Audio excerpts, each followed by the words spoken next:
Jesus. Let me get the poetic voice on. The poetic, all right. So it seemed that it was cool for everyone to be in a relationship but me. So I took matters into my own hands and ended up with him.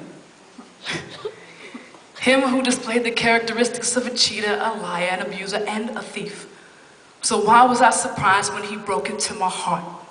I called 911, but I was cardiac arrested for aiding and abetting because it was me who let him in, claiming we were just friends. It was already decided for me by the first date that even if he wasn't, I was gonna make him the one. Because, you know, I was tired of being alone, and I simply made up in my mind that it was about that time, so I decided to drag him along for the ride, because I was always the bridesmaid and never the bride. Virgin in the physical, but mentally just a grown woman in heat that was through with the wait, so I was gonna make him the one. He had a form of godliness, but not much. But hey, I can change him, so I'll take him. I mean, he's close enough. Ready to sell my aorta for a quarter, not knowing the value of its use to me. Arteries so clogged with my will, it blocked his will from flowing through me. So I thank Christ that his blood pressure gave this heart an attack that flatlined my obscured vision, put me flat on my back. Through my ignorance he saw. So through my sternum he saw it and cracked open my chest to transplant Psalms 51:10. A new heart and a renewed right spirit within. So now I fully understand, but yet I thoroughly comprehend how much I need to wait for you. See, the bad thing is that I knew he wasn't you from the beginning. Because in the beginning was the Word, and he didn't even sound or shine like your son. Out of the abundance of the heart, the mouth speaks, and all he could whisper was sweet, empty nothings, which meant nothing. He couldn't even pray when I needed him to. Asking him to fast would be absurd, so forget about being cleansed and washed with water through the Word. But I know you. You are already praying for me. Even never having met me, let me assure you I will wait for you. I will no longer date, socialize, or communicate with carbon copies of you to appease my boredom or to quench my thirsty desire for attention and short-lived compliments from sorta kinders. You know, he's sorta kinda right, but sorta kinda wrong. His first name Luke, his last name Wong.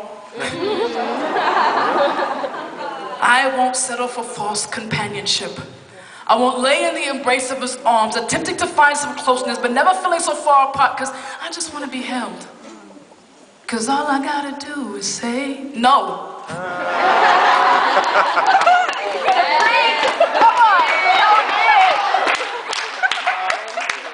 No more almost sessions of almost coming close, passing winks and buying drinks, because I'm a flirt.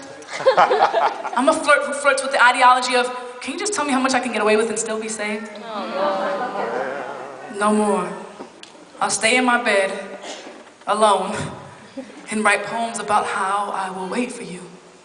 He won't even come close.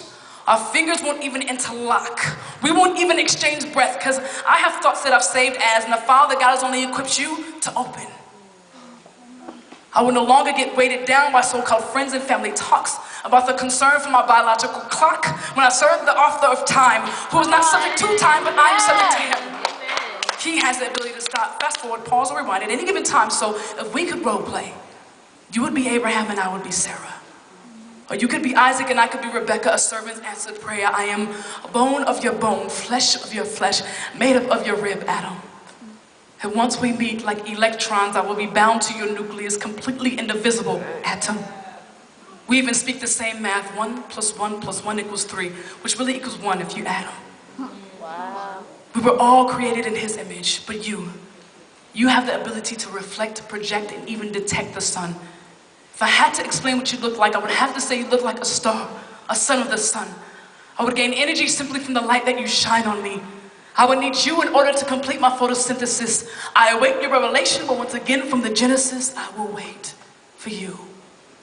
And I will know you, because when you speak, I will be reminded of Solomon's wisdom. Your faith will remind me of Abraham. Your heart for God will remind me of David. Your inspiration will remind me of Paul. Your attention to detail will remind me of Noah. Your integrity will remind me of Joseph. Either one, take your pick. Your willingness to abandon your own will remind me of the disciples. But your ability to love selflessly and unconditionally will remind me of Christ.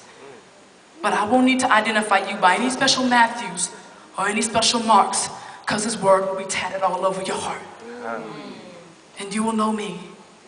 And you will find me where the loyalty of Ruth meets the boldness of Esther, where the hospitality of Lydia is aligned with the submission of Mary, which is engulfed in the tears of a praying Hannah.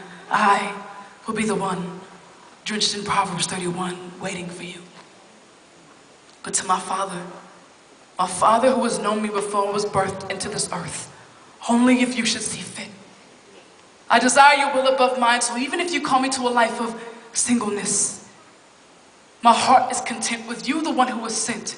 You are the greatest love story ever told, the greatest love ever known. You are forever my judge, I'm forever your witness. And I pray that I'm always found on a mission about my Father's business. I will always be yours, and I will always wait for you, Lord. More than the watchmen wait for the morning. More than the watchmen wait for the morning. I will